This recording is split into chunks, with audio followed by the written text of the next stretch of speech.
Hello and welcome back to my channel. Today I am creating this super easy pink makeup look because I'm going to see the Barbie movie tonight, and of course my friends and I had to wear pink and I needed my makeup to match, of course. So if you want to see how to get this super simple but pink Barbie makeup look, then just keep on watching. So to get started, I'm going to clip back my hair. Let me get this out the way. As you can tell, my skin is a little bit unhappy right now. So we're gonna have to do some concealing and covering up. So I'm gonna show you how I do that. I'm actually gonna use a primer, which I rarely ever use. One thing about me is I'm not a huge fan of primers. I find that they either break me out or I don't like the texture of them. They feel weird on my skin. And it's just like one more layer under all my makeup, which I don't care for. But it's really hot in Florida right now. It's the middle of July, so it's humid, it's gross out, and I want my makeup to last. So I'm gonna use the e.l.f. Hydro Grip Primer, the holy grail. Look at that bubble moving. I'm just going to take a small pump of this on my fingertips here, just about that much. And I'm gonna focus it on my T-zone. I'm going right in here, my forehead, my chin, and then slowly work it out. I want a really thin layer of this so that it doesn't like make my makeup drag or get patchy or anything like that. Should feel nice and tacky. Today I'm going to start with the NARS Radiant Creamy Concealer. This is the shade Tiramisu. I'm going to use this right on the spots I need to conceal. And I'm going to leave it on there for a little bit just to let it dry down, because this will give you maximum coverage if you allow it to dry down. Then when you go to blend it out, you won't pull the product right off.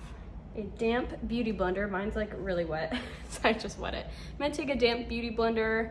Honestly, I don't usually use it wet because I'm lazy and I'm curious if it makes a difference. You do not want it soaking wet because it'll just pull the product right off.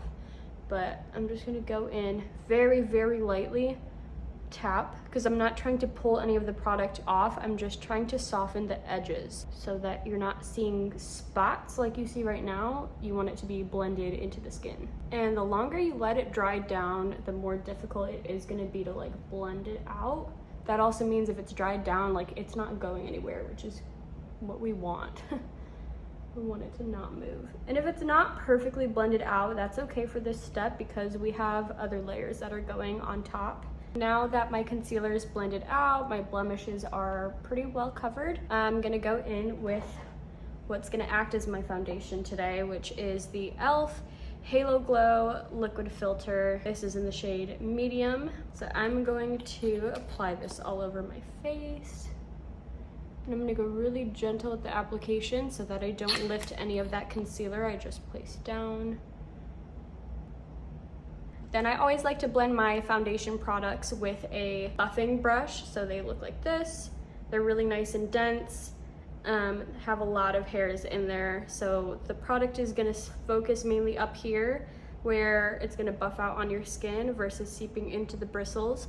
I'm just going to start in this stippling kind of motion and press this product right into my skin.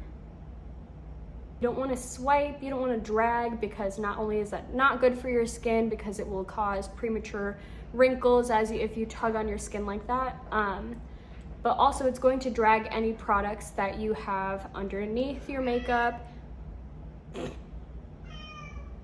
Quiet. Okay. She's gonna keep talking, but we're gonna move on. If you drag your foundation or base products, it's gonna pull anything you've put on underneath. It's gonna drag that product, especially if you're covering up acne, blemishes, all that hard work you did to layer up concealer to cover it. Dragging your foundation will just pull it right off. Once I get to the neck area, I do just kind of, I do drag a little bit, but it's just because I'm diffusing whatever product was left on my brush to kind of blend my face to my neck and make everything nice and cohesive.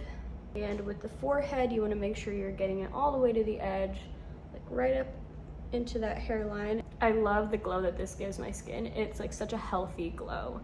Like it doesn't look too oily or greasy in my opinion. It's like the perfect amount of glow. Once that is on, I move to bronzer, cream bronzer. This is from Rare Beauty. This is the shade Happy Soul. I love this bronzer. I have been using this technique where you take the brush onto the stick, and wind it up a little bit. You take the brush onto the stick to gather your product so that you're not swiping it on the skin, because sometimes that can lift the makeup that you've already put down. It also can cause you to add too much product onto your skin. In a general rule of thumb, like if you want your skin to look really natural, like if you want your makeup to look really natural and skin-like, the thinnest layers that you need to apply of every product is gonna be your goal. So I'm going to take this right into my cheekbone here. Applying it basically on top of your cheekbone, it's giving the illusion that your cheekbone is higher. Like look, I don't know if you can tell, but I feel like my face looks more lifted on this side than it does on this side. So it's a fun little tip if you're trying to lift your features. Applying it too low actually drags down your features and can make them look lower and saggier than they actually are. Next, I'm gonna go in with blush. Again, we're going for the Barbie pink theme. So I'm going to go with my Rare Beauty liquid blush in the shade Bliss. This is from their matte line. So just a couple dots of that on my cheek, and I'm gonna take a brush and just start to blend those out around my cheek. Ooh, I put a lot of product on there. Oops. But it's Barbie, so we need a lot of product, right? So this goes just slightly higher than that cream bronzer we just put down. She's already giving Barbie. I'm really excited for this movie because Barbie's like my childhood. I mean, I feel like it's every girl's childhood, but I had like a suitcase full of Barbies growing up. Okay, so blush goes on the cheeks, on the nose. I like to hit the top of my forehead a little bit and my chin a little bit. I would still like a little bit more coverage on my blemishes because after all of that other product application, it does pull up a little bit of product and I want those suckers covered. So I'm going back in with my NARS concealer. And I'm gonna hit just the most important spots here. I'm gonna do my under eye concealer. This is the Tarte Shape Tape Creamy Concealer. This is in the shade 35N. It's a nice neutral medium. I just apply it right here, right here, a little bit in my forehead, under my nose where I get a little bit of redness, and then just a dot on my chin.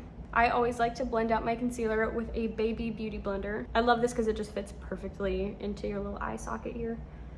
So this is going to help brighten up. I don't have horrible dark circles, but this kind of gray tone that you see here, I don't like it. So I like a good high coverage concealer under my eye to brighten that up. Pull it up at the end. Again, we're going for lifted, always, always, always. So pulling your product up towards the end helps create a nice lift to your eye. Look at that.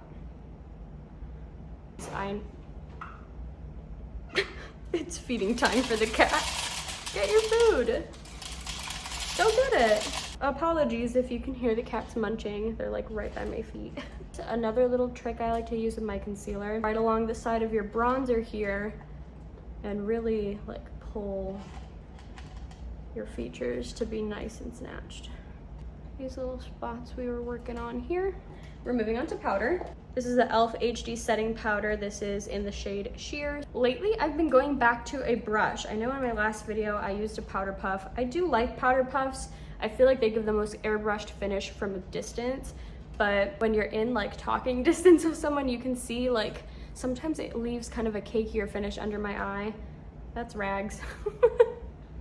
Anyway, I've been going back with a brush because it leaves just like the lightest layer of powder and the cleanest under eye. I take a brush like this, and it's got this like angled shape to it, and this shape fits right into the socket of my eye where I just placed my concealer. I take some powder in the cap like this. I tap it onto my brush. I still have been doing the same technique as I did with the powder puff, where I do tap a little bit into my hand to warm it up on the brush. I really feel like that still activates the powder to be ready to melt into your skin.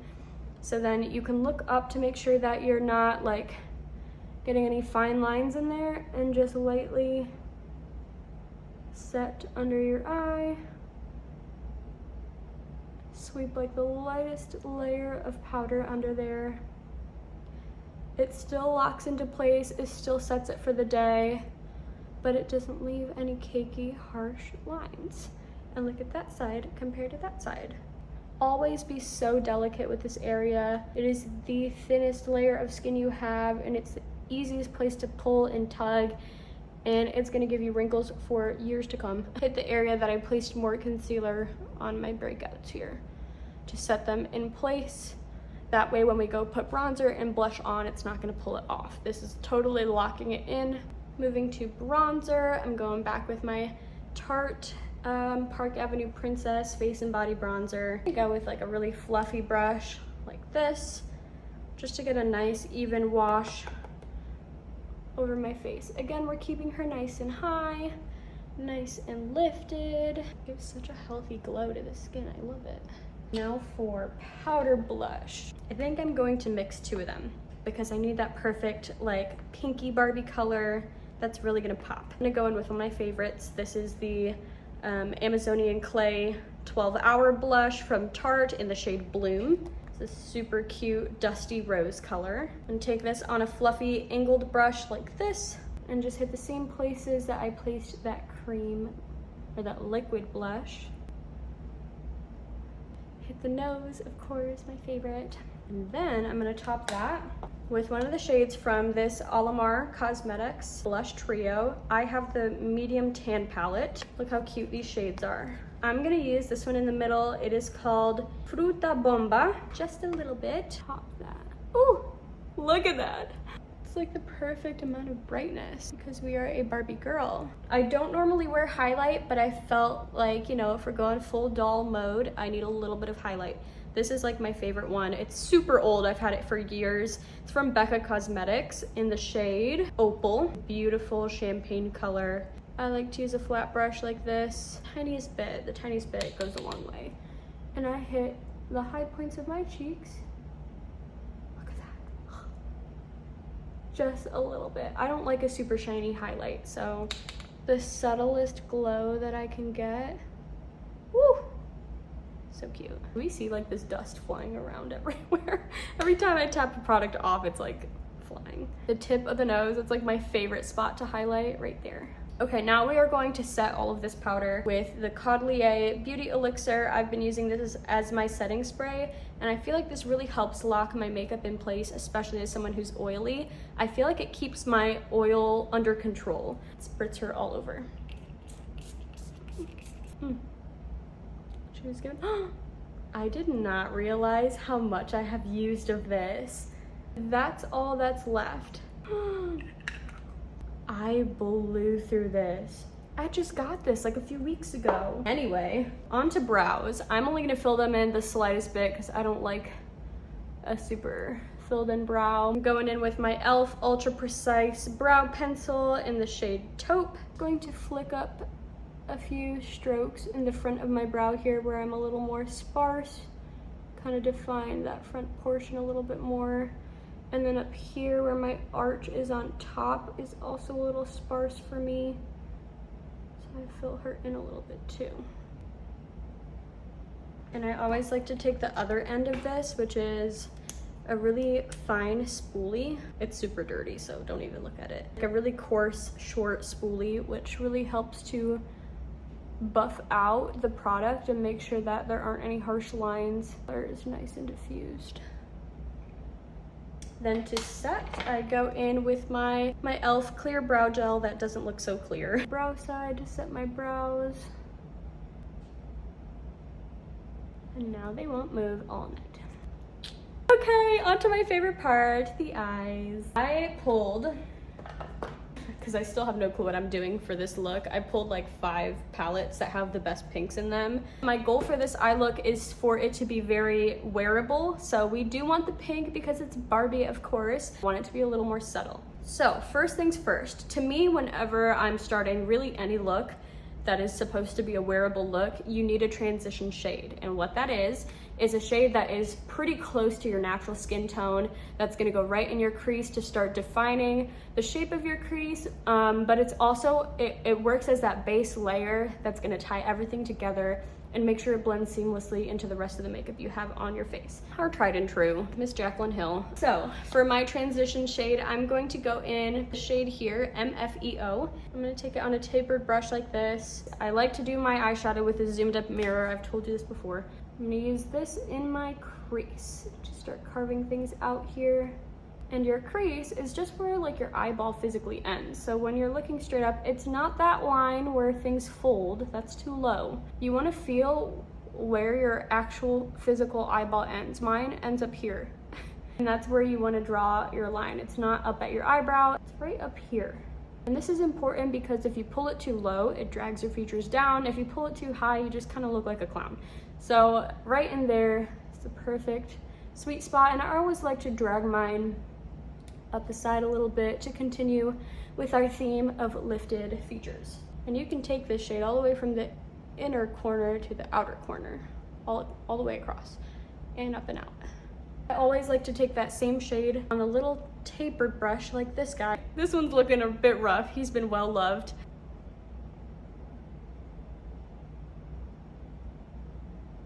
So torn. I don't want to look like a clown, you know? I want to look cute. Like, look how fun. This is the Sour Patch palette from Morphe. Look how fun these shimmers are. I might have to incorporate it a little bit. Okay, what if, hear me out here, we keep it kind of natural on the lid and then pink in the outer corner and like a pink liner maybe, like a pink wing.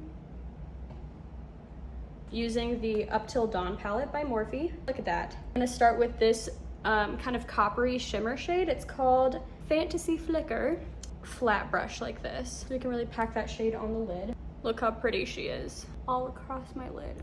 Ooh, that is pigmented, girl. She is shimmery. When you're applying shimmers to your lid, you want to take it up to where your crease is. So again, our crease is where our eyeball ends. This shade can go all the way up to your lash line. That's why I like flat brushes like this, because you can kind of carve out where your lid is. Okay, now let's get into some pinks. I just swatched these two colors here on my wrist. Look how pretty. Let's put just a little bit, okay? We're gonna go with that really bright hot pink. A bit of a tapered brush on the outer corner. Now your outer corner is like that outer third of your eye. So like to the right of your pupil. That's pretty. Again, we're going for Wearable. So the cutest little like hue of color is kind of what we want. I love playing with pinks because honestly, I feel like they look good on pretty much everyone. I have hazel eyes. I like when that green comes out in my eyes, and the pink is kind of opposite of green on the color scale, on the color wheel. So naturally, it's gonna make that green come out more. I think I want just a little bit of hot pink on the outer part of my lower lash line. This shade is called Watermelon Woe. Cute. Pink is a pretty universal color if you use it correctly. If you don't use it correctly, it can look like you got eczema when you don't have eczema. Or if you do have eczema, it can make it look worse. Here's an idea. Back to our Up Till Dawn palette from Morphe. This shade right here is almost like a plum kind of color. You want an angled brush like this, super thin, look at that. I'm just going to carve out from the end of my eye up towards my eyebrow. However long you like your wing, that's how far you can pull it out. And I like to take mine only to the center of my eye because that's what looks better on me. You do you. Let's do this side here. You can take a flat concealer brush like this. You take it right under the bottom of that wing you did, and you just pull it up to clean up that edge. Sharpen it to how you want it. Again, you're gonna put mascara on and stuff. Like, it doesn't need to be perfect. It's just the Barbie movie. I like that. That's very cute. This shade right here it's got a hint of pink in it. It's called Pearly Hours. I like to take a tiny little brush like this and just go right in the inner corner here. Ding. It's like a little light turned on there. You can also take this shade under your brow bone if you like a little brow bone highlight. I have been trying a new mascara lately that I have been loving. It's from Tower 28. Just look at the packaging, like that's so cute. It's a curved wand, looks like this. And this stuff gives volume, let me tell you. You literally could be done with one coat. So be very careful if you choose to try this mascara. Be careful with the application because you could build it to be very clumpy. But I love the way that it separates my lashes. You know, I love that feathery look. I'm gonna hit my bottom lashes with my e.l.f. clear mascara. Okay, and then for my second coat, I'm gonna focus the product behind my lashes a little bit, just to get the tips. Make sure that they're covered and they're getting nice length. So cute. For my lip, gonna keep things simple because we want the eyes to keep the attention. I'm gonna line my lips with the Perfect Precision lip liner from LA Girl. This is the shade Blushing, kind of dusty rose, mauve-y kind of color.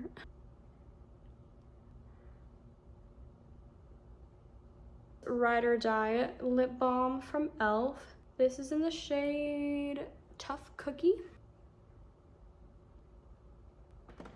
Yeah, very cute. And that's a look. Do I look like Barbie? All right, this is the final look. She is cute, she is pink, but she is subtle. I want to look like a doll, but like a cute doll, not a scary doll, you know? Try and do some close-ups and put some close-ups in here if I can. So yeah, I hope you enjoyed the Barbie movie this weekend. If you go to see it, I hope you feel all the feels and all the nostalgia from your childhood, from playing with Barbie dolls. I know I probably will. And I hope that you try this look, whether you're going to the Barbie movie or you want to try it for just a fun look for another occasion. Please do, and let me know if you try it, of course. Like, subscribe, you know the drill, and feel free to follow me over on Instagram at Jaylee Makeup and at TikTok at Jaylee Perez, and I will see you in the next one. Bye!